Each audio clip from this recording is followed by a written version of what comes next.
이 시간 우리에게 주시는 하나님의 말씀은 창세기 24장 15절에서 27절까지 말씀입니다. 우리 한 절씩 교독을 하도록 하겠습니다. 15절입니다. 말을 마치기도 전에 리브가가 물동이를 어깨에 메고 나오니 그는 아브람의 동생 나홀의 아내 밀가의 아들 부두엘의 소생이라.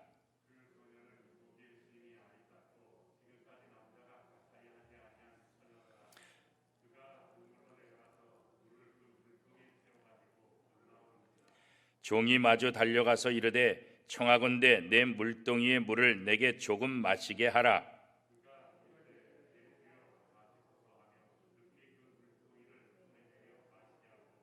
마시게 하기를 다하고 이르되 당신의 낙타를 위하여서도 물을 길어 그것들도 배불리 마시게 하리이다 하고,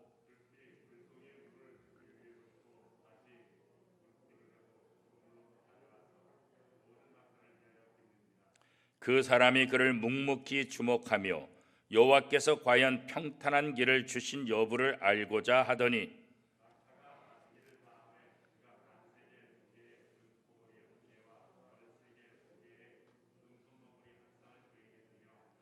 이르되 내가 누구의 딸이냐 청하건대 내게 말하라.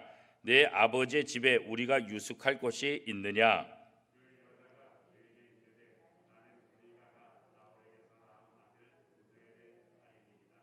또 이르되 우리에게 집과 사료가 족하며 유숙할 곳도 있나이다.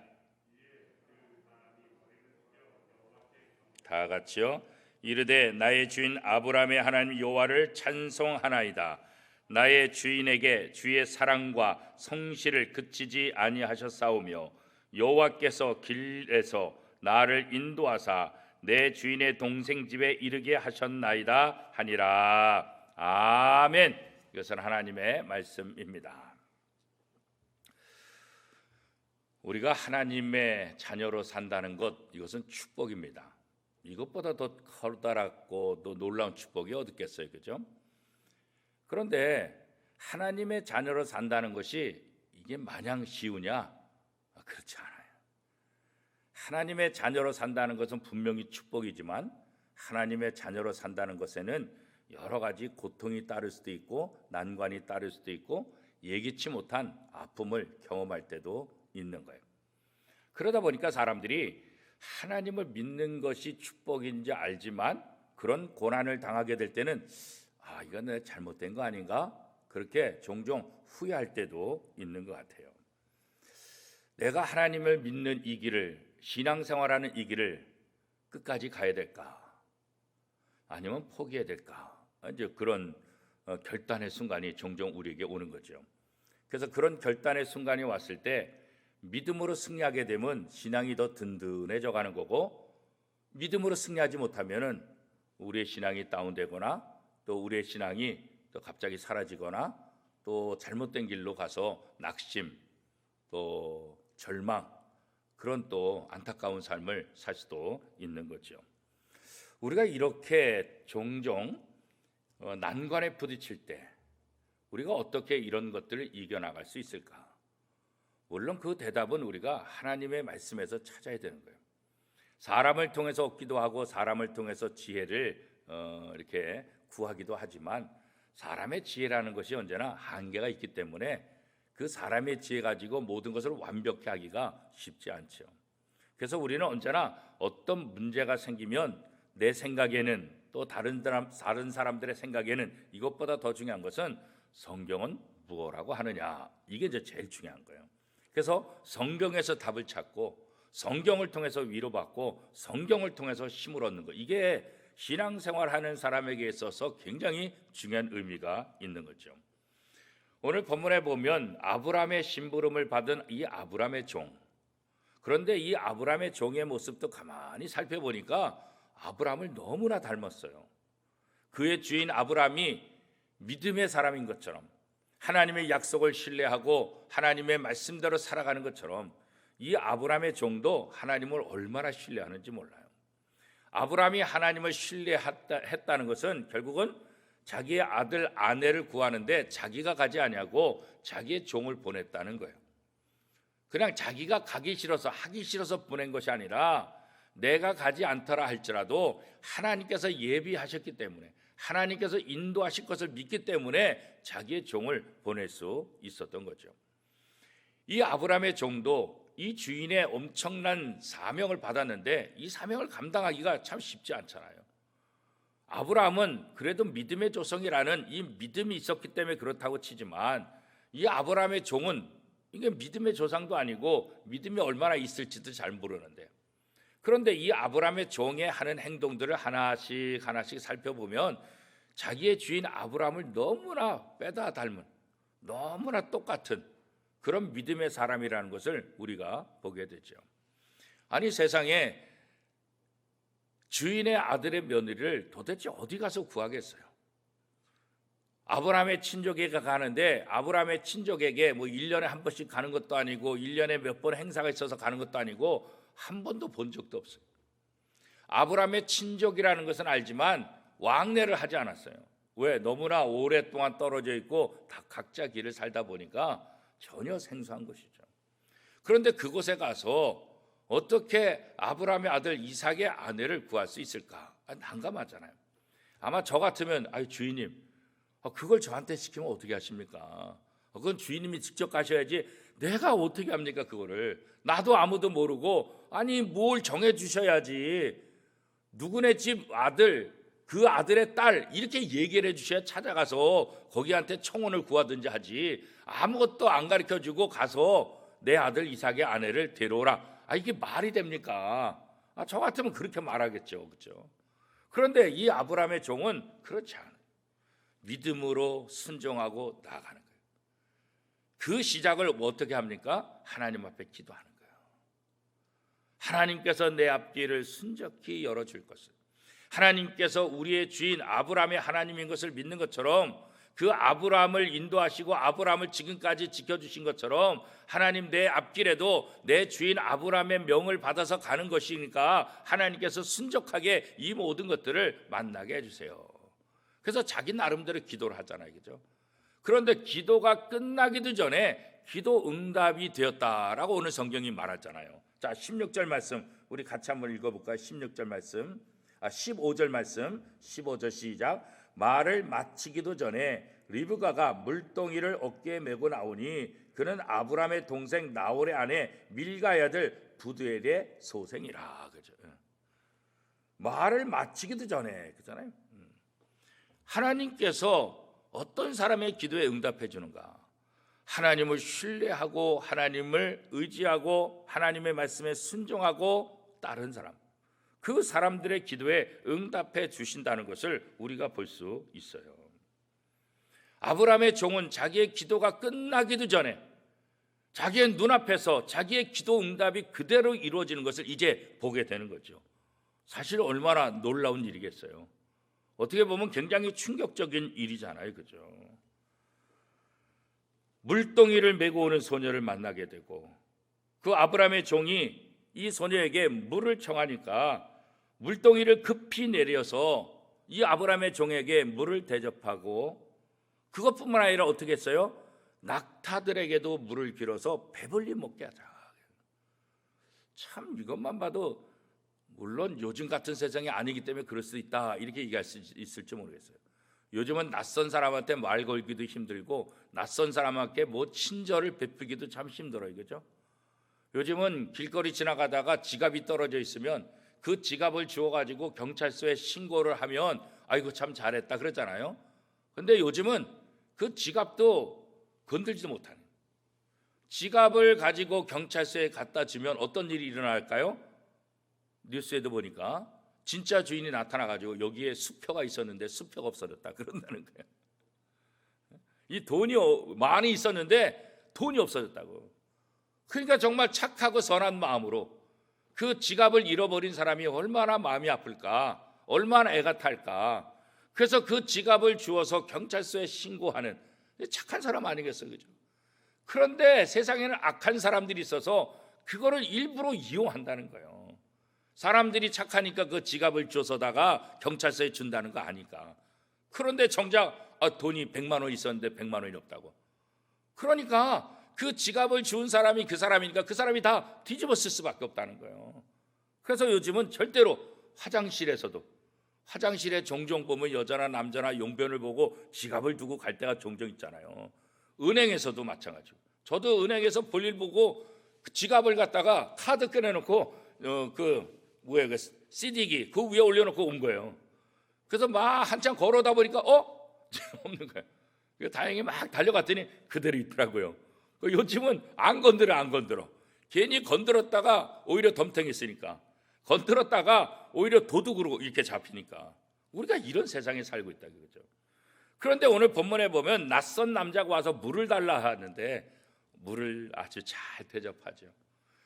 그 낯선 사람에게 물만 대접하는 것이 아니라 그가 데리고 온 그 일행들, 그 낙타들, 사람만 목이 마릅니까? 이 낙타는 얼마나 목이 마르겠습니까?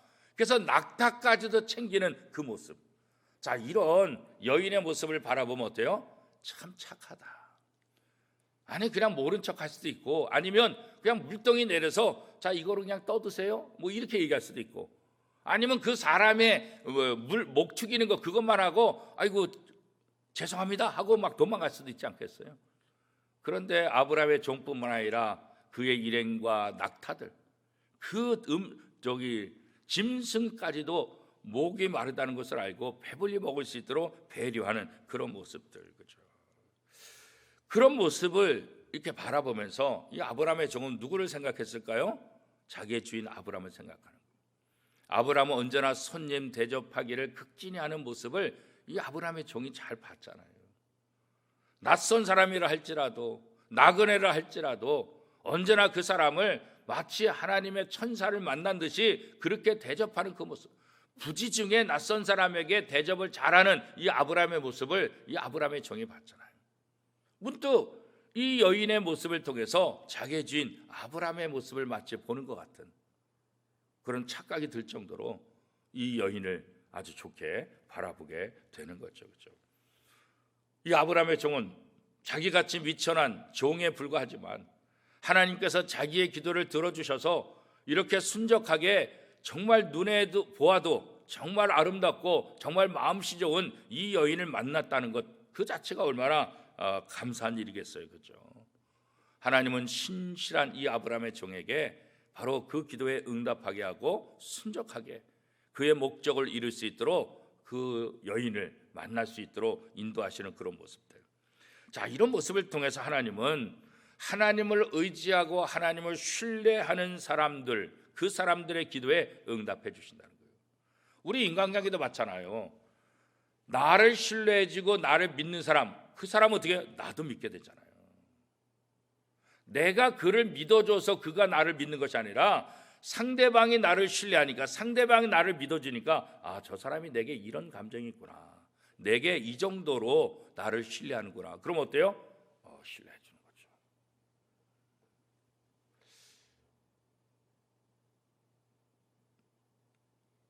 어제 부천 오정경찰서 서장님이죠. 오늘 임기가 다 끝나가지고 이제 서울 본청으로 이렇게 이제 옮겨간다 그래요. 근데 우리 교단에 제가 아는 선배 목사님 교회 교인이더라고 보니까, 집사님이시고 여자분이신데 경찰대 나오셔서 진급도 아주 굉장히 빠르죠. 그런데 지난 1년 동안 경찰서장의 역할을 감당하는데 너무나 잘하셨다. 직원들이 칭찬에 얼마나 자자한지 모르겠어요.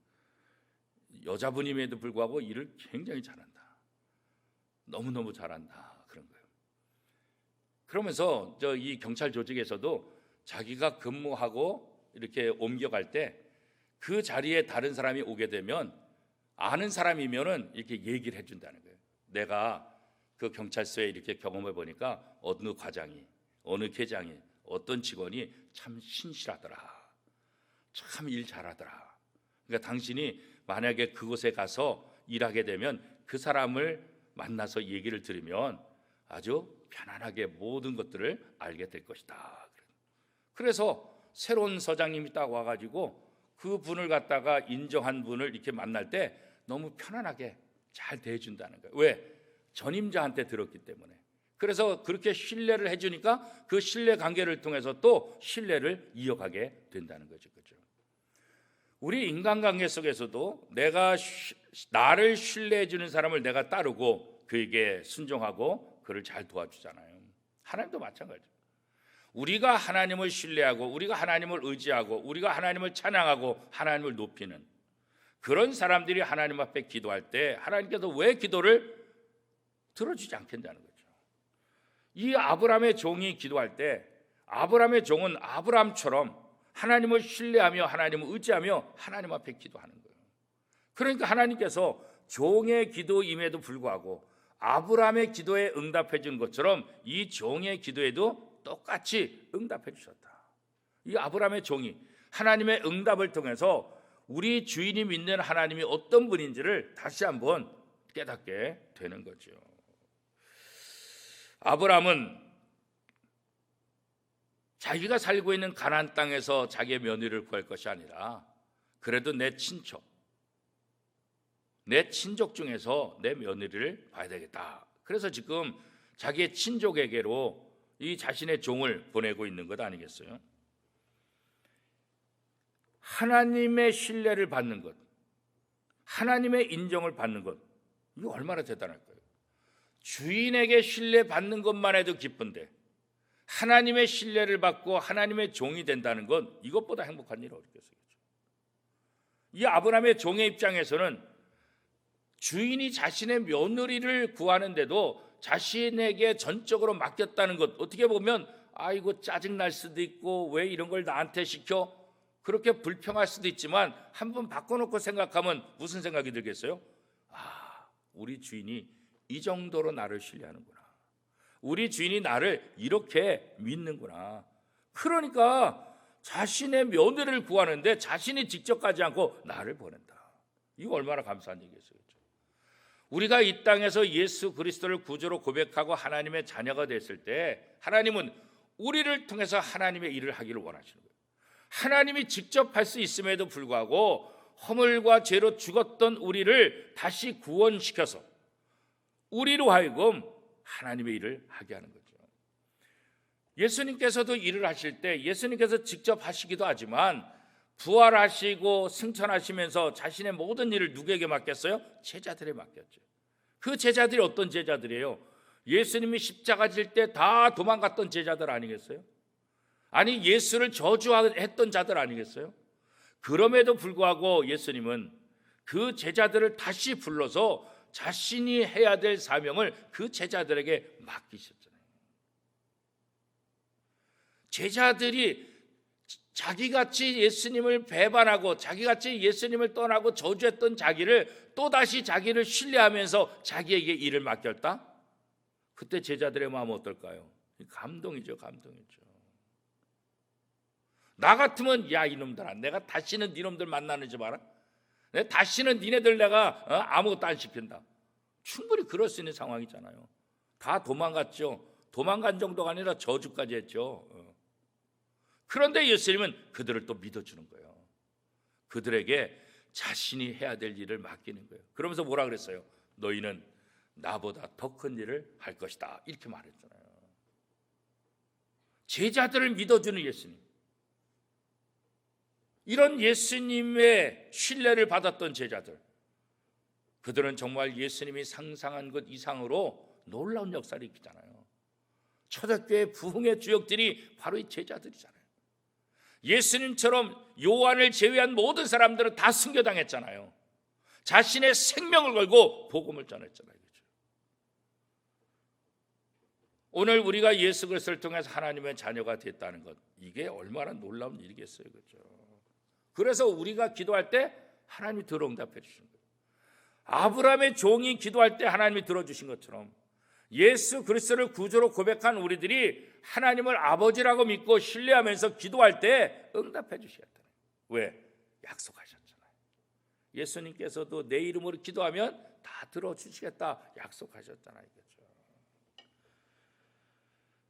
그렇지만 하나님께서 모든 기도를 다 들어주시냐? 그렇지 않죠. 잘못된 목적, 잘못된 동기에서 하는 기도에는 응답하지 않으신다. 야고보서 4장 3절 말씀에 보면 구하여도 받지 못함은 정욕으로 쓰려고 잘못 구하기 때문이라. 잘못된 욕심, 잘못된 동기를 가지고 기도하는 거, 그거 가지고는 하나님께서 기도 응답해 주지 않는다. 자, 이 말씀을 보면 우리의 기도가 어때야 된다는 것을 알려주잖아요. 우리의 목적이, 우리의 동기가 바르게 돼 있어야지. 목적과 동기하고 상관없이 무조건 기도한다고, 무조건 열심히 기도한다고, 무조건 오랫동안 기도한다고 하나님이 들어주시냐? 하나님은 그렇지 않다는 것을 우리에게 다시 한번 이야기해 주고 있는 거예요. 하나님의 뜻을 알고 하나님을 신뢰하고 하나님을 의지하려고 하는 그런 마음이 있는 자, 그들의 기도를 하나님께서 들어주신다는 거죠. 이 기도는 기독교만 있는 게 아니잖아요. 다른 종교 사람들도 기도하러 간다. 하다못해 무신론자도 기도하잖아요. 누군지는 모르지만, 신은 안 믿지만 뭐 다 불러가면서 위급할 때는 이런저런 기도를 하는 것. 그래서 기도는 우리 기독교인만 하는 것이 아니라 모든 사람들이 다 이런 기도를 하긴 하죠. 왜 기도할까요? 얼마나 다급하면 기도하겠어요, 그렇죠? 얼마나 다급하면 기도하겠어요. 무신론자들이 왜 기도해요? 얼마나 다급하면 무신론자도 그렇게 기도할까? 그런 생각을 한번 하게 되잖아요. 그런데 무신론자들, 타 종교를 믿는 사람들의 기도와 우리의 기도는 뭐가 차이가 있을까? 뭔가 차이가 있어야 되지 않겠어요? 우리는 창조주, 유일하신 하나님, 그 하나님을 신뢰하며 그 하나님을 의지하며 그 하나님을 나의 아버지로 생각하며 기도하는 거죠. 그게 세상 사람과 다른 거죠. 그저 세상 사람들은 위기 때문에, 그저 세상 사람들은 자기의 목적을 위해서 기도하지만, 우리는 우리의 기도를 들어주신 하나님이 우리 아버지시고, 그 아버지의 뜻이, 그 아버지가 무엇을 원하는지 그것을 알면서 그 아버지의 뜻대로 구하기 때문에 우리의 기도에는 하나님께서 응답해 주시는 것이다. 그런 거죠. 만약에 우리가 하나님의 뜻을 모르고 하나님의 뜻대로 우리가 구하지 않는다고 한다면 세상 사람과 무슨 차이가 있겠어요? 무신론자들과 무슨 차이가 있겠어요? 그렇죠? 그렇기 때문에 참된 기도는 하나님의 뜻을 알고 하는 기도가 참된 기도예요. 그 하나님의 뜻을 내 삶 속에 실천하고자 하는 것, 그게 바로 참된 기도다. 그렇게 함을 통해서 하나님을 기쁘시게 하고 하나님께 영광을 돌리는 거다. 그렇게 이야기할 수 있죠. 바로 이 아브라함의 종의 모습이 바로 그런 거죠. 자기의 유익을 구하는 것 아니잖아요, 그렇죠? 아브라함의 종은 낙타에게 물을 마시게 하는 리브가를 지켜보면서, 이 여인이야말로 하나님께서 보내주신 여인이다. 아주 그냥 직감을 하게 돼, 직감을. 그래가지고 자기가 미리 준비해온 약혼의 상징인 금코걸이, 또 금 손목걸이를 이 여인에게 주었다. 그런 거잖아요. 그러면서 이 아브라함의 종이 여인에게 뭐라고 말합니까? 너는 누구 집 딸이냐 묻잖아요. 넌 누구 집 딸이냐? 너희 집에서 내가 유숙할 수 있겠냐 묻잖아요. 낯선 사람이 너는 누구 딸이냐? 너희 집에서 내가 잘 수 있느냐? 물론 이 당시 고대에는 지금처럼 호텔이나 뭐 여관들이 있는 게 아니니까 나그네 대접하기를 잘했다고 성경 기록하잖아요. 그래서 아브라함도 이 나그네 된 대접을 누구보다도 잘했다고 말하잖아요. 그러니까 기본적으로 나그네를 대접하고 나그네에게 잘하는 것은 왜 그럴까요? 나도 나그네가 되었을 때 다른 사람의 신세를 져야 되기 때문에 다른 나그네들이 올 때도 내 심정을 생각하면서 그에게 은혜를 베푸는 거죠. 그렇죠? 왜? 조금 있으면 나도 저렇게 될 수 있기 때문에 그런 거죠. 그래서 이 고대 시대 때 나그네에게 은혜를 베푸는 것은 이건 기본적으로 하는 일이잖아요. 그래서 이 여인에게 내가 너의 집에서 유숙할 수 있겠냐 이렇게 이제 질문을 한 거죠. 그런데 리브가는 자기 아버지한테 물어보고 저희 아버지한테 물어보고 대답하게 해서 이런 것도 아니고 충분해요. 우리 집에 유숙할 것도 많고 우리 집에 이 낙타 먹일 집도 많고 음식도 많고 충분합니다. 얼마든지 넉넉하기 때문에 얼마든지 유숙할 수 있습니다. 이렇게 대답을 하잖아요. 그렇죠? 이런 대답을 들으면서 아브라함의 종은 하나님께서 내 기도를 들으셨고 하나님께서 내 앞길에 평탄하게 인도해 주시는구나. 이 확신을 더욱더 갖게 되는 거죠. 누구에게 평탄하고 누구에게 순적한 일들이 생길까요? 하나님을 믿고 따르는 사람들에게, 하나님을 믿고 따르는 사람들에게 평탄하고 형통케 하는. 어떻게 보면 이 아브라함의 종이 엄청 고생할 수밖에 없는 상황 아니겠어요? 뭐 옛날 어른들이 하는 것처럼 야 서울 가서 김서방 찾아라 이거 아니겠어요, 그죠? 어디 가서 이삭의 아내를 구하겠어요, 그죠? 그런데 첫 번째 만난 여인을 통해서 야 이거 분명히 하나님께서 예비하시는 이삭의 아내다 이렇게 생각해요. 처음부터 순적하게 형통하게 평탄하게 모든 길이 이루어지는 이 모습. 오랫동안 만나지 못했던 아브라함의 친족을 어떻게 알겠어요, 그렇죠? 그 아브라함의 친족을 찾아내는 것 이것도 쉬운 일이 아니잖아요, 그렇죠? 하나님을 신뢰하며 나가다 보면 하나님께서 이렇게 형통한 길을 주신다 그런 거죠. 물론 고난도 겪지도 않을 수 있어요. 여러 가지 어려움도 겪지도 않을 수 있어요. 하나님께서 인도하시기 때문에 아주 평탄대로 형통한 길을 걸어갈 수 있죠. 이런 복이 바로 하나님을 신뢰할 때 나타난다 그런 거죠. 우리의 생각과 하나님의 생각은 다르고 우리의 계획과 하나님의 계획도 다 다르고 우리 눈에 보이는 것과 하나님이 하시는 이 모든 것이 다 다르다. 그래서 하나님의 말씀을 신뢰하는 것이 얼마나 소중한지 이런 형통케 되는 일들을 통해서 또 평탄케 되는 그런 일들을 통해서 하나님을 신뢰하면 이런 복을 받게 되는구나. 이것을 온몸으로 느끼게 될 수 있는 거죠. 그래서 우리의 삶이 평탄하고 형통케 된다. 이것은 다 무엇과 연결되는 거예요? 하나님과 연결되는 거예요. 하나님을 신뢰하고 하나님의 뜻대로 살아가는 사람들에게 이런 형통함과 평탄함을 준다. 그런 거죠. 하나님의 말씀을 듣고 하나님을 신뢰하며 살아가는 것, 이것만이 평탄과 형통의 유일한 길이다. 성경은 우리에게 이렇게 얘기해주고 있는 거죠. 그런데 우리가 하나님을 신뢰하며 하나님을 믿으며 삶을 살아갈 때 우리 앞길에 평탄과 형통의 길만 있을까? 그렇지 않다는 거죠. 아브라함의 종은 지금 평탄과 형통의 그 길을 처음부터 걸어가지만 우리 인생 모두 다가 이런 건 아니잖아요, 그렇죠? 그럼 어떻게 될까? 우리가 하나님을 신뢰할 때 우리에게 평탄과 형통의 길이 온다. 요셉이 형통케 된 것도 하나님이 함께 하심으로 형통케 되었다라고 창세기에 분명히 말씀하고 있잖아요. 자, 그러면 우리는 어떤 삶을 살아야 될까? 내가 하나님의 말씀대로 순종하고 하나님을 신뢰하며 살아갈 때 고난과 어려움이 오면 그러면 나는 하나님을 신뢰하지 않는 걸까? 그러면 하나님이 나를 사랑하지 않는 걸까? 이렇게 좌절하고 절망할 것이 아니라 하나님은 하나님을 신뢰하는 자에게 형통과 평탄의 길을 주신다는 이 약속, 이거 흔들리지 말고 혹시 내가 그 삶을 하나님을 기쁘게 하는 삶을 살아가다가 고난과 어려움을 만난다 할지라도 결국은 하나님께서 마지막에 형통과 평탄의 길로 나를 인도하실 것이다. 이 약속에 대해서 흔들리지 말고 견디며 나가야 되는 그런 믿음의 삶을 살아야 된다는 거예요. 이 아브라함의 종은 처음부터 평탄한 길을 걸었지만 요셉도 마찬가지고 다윗도 마찬가지고 결국은 평탄과 형통의 길 마지막에 승리자가 되었지만 그 길을 가기까지 요셉도 그렇고 다윗도 그렇고 얼마나 많은 고난과 아픔의 그 과정들을 겪었어요. 그죠? 그럼에도 불구하고 이들이 그런 고난과 아픔 속에서 어떤 삶을 살았나? 끝까지 하나님을 신뢰하는 거예요. 끝까지 하나님을 붙잡는 거예요. 포기하지 않는 거예요. 그 고난 때문에 절망하지 않아요. 그 고난 때문에 불평하지 않았어요. 오히려 그 고난 속에서 오히려 하나님을 찬양하고 오히려 그 속에서 하나님을 더 신뢰하는 그런 모습들을 우리가 성경을 통해서 보잖아요. 그렇기 때문에 혹시 우리가 하나님을 신뢰할 때 하나님께서 형통과 평통의 길을 평탄한 길을 분명히 주신다고 약속했는데 왜 나는 지금 어려울까? 왜 나는 힘들까? 이런 질문이 우리 속에 있을 수 있잖아요.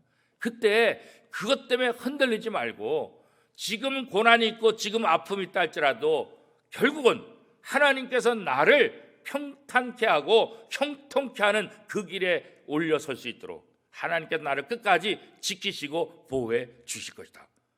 이 약속을 믿는 거예요. 이 믿음에서 흔들리지 않는 거예요. 예수님께서도 수많은 사람들이 와서 나를 고쳐주세요, 살려주세요 할 때 예수님께서 뭐라 그랬어요? 내 믿음대로 될지어다 그랬잖아요. 너가 나를 어떻게 믿는지 그 믿음대로 될 것이다 그랬잖아요. 마찬가지예요. 우리가 하나님을 어떻게 믿느냐 그 믿음대로 되는 거예요. 지금 우리 눈앞에 나타나는 현상, 실상 이것 때문에 하나님의 약속을 포기하고 절망하고 낙담하는 것이 아니라 어떤 상황 속에서도 하나님은 하나님의 약속을 지키시는 신실하신 분이시다. 우리가 특별히 구약을 통해서 하나님의 어떠한 모습을 볼 수 있습니까? 신실하신 하나님. 이스라엘 백성들이 그렇게 배신하고 배반하고 하나님의 마음을 아프게 해도 하나님은 자신이 한 약속을 끝까지 지키기 위해서 신실한 그 하나님의 모습을 끝까지 보여주는 모습. 그것을 통해서 하나님은 하나님이 약속한 것은 반드시 지키신다. 그렇기 때문에 지금 고통과 고난의 그런 길이 온다 할지라도 그것 때문에 우리가 좌절하고 넘어지지 말고 믿음 흔들리지 말고 그 상황 속에서도 믿음을 더 굳세게 해서 하나님을 더욱더 신뢰하며 나아가는 그런 훈련이 오늘 우리에게 필요한 거죠. 그래서 하나님은 하나님을 신뢰하는 자에게 평탄한 길을, 형통한 길을 주신다. 이것을 우리가 끝까지 믿어야 돼요. 그리고 하나님 앞에 감사하는 삶을 살아야 되는 거죠. 이 아브라함의 종은 자기가 기도하고 하나님께서 자기의 길에 평탄하고 순적하게 하신 이것을 바라보면서 하나님을 찬양했다. 자기를 드러내지 않았어요. 우리는 종종 잘 되면 다 내 탓이라 그래요. 거봐, 내가 이렇게 열심히 했으니까, 내가 이렇게 착하니까, 내가 이렇게 머리를 썼으니까 이거 봐, 내가 한 거야. 다 자기가 잘났다고 하잖아요. 하나님이 이끌어 주신 것, 그걸 우리 잊어버릴 때가 많잖아요. 어느 때? 성공할 때, 잘 될 때. 자도치에 빠져가지고 자기가 잘나서 된 것처럼 이렇게 착각할 때가 많죠. 그게 뭐예요? 그 교만이잖아요. 교만. 잠언에는 이 교만을 뭐라 그랬어요? 교만은 패망의 선봉이요 넘어짐의 앞잡이다 그랬잖아요. 하나님은 교만한 자를 가장 싫어하잖아요. 하나님의 은혜인데 자기가 잘해서 된 줄 알고 교만한 마음을 가질 때 결국 무너지죠. 그 대표적인 사람은 누구였어요? 사울이었잖아요. 아무것도 아닌 사울을 데려다가 왕으로 세우시고 블레셋과의 싸움에서 이기게 하고 모든 백성이 그를 찬송하고 야 정말 우리에게 좋은 왕을 주셨다. 그런데 하나님께서 자기를 도우시고 하나님께서 자기의 승리를 주셨다는 걸 잊어버리고 내가 그런 것처럼 교만해지다 보니까 결국 왕에서 쫓겨나고 비참한 말로를 경험하게 됐잖아요. 오늘 우리도 마찬가지예요. 잘 될 때 조심해야 돼요. 교만은 패망의 선봉이라는 것, 넘어짐의 앞잡이라는 사실을 우리가 분명히 기억해야 돼요. 어떤 상황 속에서도 하나님을 신뢰하며 하나님을 의지하며 나가는 것. 하나님께서 하나님의 자녀들에게 신실하심으로 다가오는 것처럼 우리들도 그 신실한 마음을 가지고 하나님 앞에 나아가는 거예요. 하나님의 백성들은 하나님과 똑같이 하나님의 마음을 가지고 생활하는 거예요. 그렇죠? 레위기 11장 44절 말씀에 보면 나는 여호와 너희의 하나님이라 내가 거룩하니 너희도 몸을 구별하여 거룩하게 하고 땅에 기는 길짐승으로 말미암아 스스로 더럽히지 말라. 하나님이 거룩한 분으로 우리에게 나타나신 것처럼 우리도 그 거룩한 삶을 살아야 된다 그렇게 말하잖아요. 베드로전서 1장 15절 16절 말씀에 보면 오직 너희를 부르신 거룩한 이처럼 너희도 모든 행실에 거룩한 자가 되라. 기록되었으되 내가 거룩하니 너희도 거룩할지어다 하셨느니라. 하나님의 신실하심, 그 신실하심을 우리가 본받아서 우리도 신실한 삶을 살아야 되고 하나님이 우리에게 영원히 변치 않고 신실하게 다가온 것처럼 우리도 세상의 다른 사람들에게 그 신실함으로 나가요. 하나님이 거룩하신 것처럼 우리도 거룩한 몸으로 하나님 앞에 영광 돌리고 세상 앞에 그 거룩한 모습을 보여야 될 책임이 있다는 거죠. 하나님의 은혜를 누리는 사람이라고 한다면 하나님과 같은 사랑, 하나님과 같은 성실을 베푸는 것, 이것이 다 합당한 거다 그랬잖아요. 예수님의 십자가 대속, 이것은 하나님의 백성을 신실한 삶으로 이끄는 거잖아요. 허물과 죄로 죽었던 우리를 예수님의 십자가를 통해서 다 용서해 주시고 우리에게 더 이상 죄를 묻지 아니하고 우리를 하나님의 자녀로 받아주셨잖아요. 그렇죠? 자, 그럼 우리는 무엇을 통해서 하나님의 신실함을 경험할 수 있습니까? 우리의 모든 삶의 과정에 하나님의 신실하심이 있다는 것, 이거 기억해야 되겠죠. 예레미야가 3장 23절 말씀에 보면 어떻게 말하고 있어요? 이것들이 아침마다 새로우니 주의 성실하심이 크시도소이다. 우리의 삶 가운데 언제나 주의 성실하심이 있다는 거예요. 그 크신 성실하심, 그 은혜로 우리가 아침마다 새로워진다. 결국 하나님의 은혜로, 하나님의 사랑으로 우리가 아침마다 새로운 삶을 산다. 그렇게 말하고 있는 거 아니겠어요? 세번역 성경에 보면 이것을 아주 구체적으로 무엇 때문에 우리가 아침마다 새롭게 되는지를 얘기하고 있죠. 그게 뭐예요? 주님의 사랑과 긍휼이, 주님의 사랑과 긍휼이 아침마다 새롭고 주님의 신실이 큽니다. 우리가 눈을 뜰 때 주님의 사랑을 공급받고 우리가 눈을 뜰 때 주님의 긍휼을 다시 공급받는, 그래서 우리는 아침마다 새로운 존재가 되고 아침마다 하나님을 기쁘시게 하는 존재로 다시 새롭게 시작할 수 있게 된다. 이게 얼마나 감사하겠죠. 하루하루 날이 바뀐다는 것, 이게 얼마나 감사하겠죠. 어제 일을 되돌아볼 수 있고 또 다시 새롭게 시작할 수 있고, 어제를 회개함을 통해서 오늘은 하나님께 영광 돌릴 수 있고, 날이 바뀌고 달이 바뀌고 해가 바뀐다는 것은 어떤 면에서 우리에게 하나님의 은혜를 경험케 하는 거예요. 지나간 우리의 모습을 보면서 또 새로워지게 하는 거죠. 주의 은혜와 성실이 아침마다 새로워진다. 이것이 우리가 이 땅에서 성실할 수 있는, 신실할 수 있는 긍휼의 마음을 가질 수 있는 비결이 되는 거예요. 하나님의 긍휼이 우리의 긍휼이 되고 하나님의 성실하심이 우리의 성실함이 되고 하나님의 그 놀라운 은혜가 오늘 우리에게 날마다 넘쳐나게 되는 거죠. 우리가 이 사명을 감당하기 위해서 예수님께서 우리를 위해서 십자가에 못 박히고 이전 것은 지나갔으니 보라 새 것이 되었도다. 이전에 우리의 모습은 다 감춰주시고 이제 다시 예수 그리스도의 십자가를 통해서 새롭게 변화된 우리의 모습, 새로운 피조물이 된 우리의 모습. 옛사람은 십자가와 함께 다 못 박아서 죽었고 이제 성령을 통해서 다시 새롭게 시작한다고요. 그래서 하나님은 오늘도 우리가 하나님의 성실함, 그 하나님의 사랑, 그것을 가지고 날마다 새로워지기를 원하고 그 하나님의 성품, 사랑과 성실을 가지고 이 땅에서 하나님의 모습을 드러내며 살기를 원하고 있는 거예요. 아브라함의 종의 모습을 통해서 하나님께서 아브라함에게 약속하신 것을 그대로 지켜주시는 그 하나님의 성실하심, 그 하나님의 은혜, 이것을 우리가 다시 한번 기억할 수 있죠.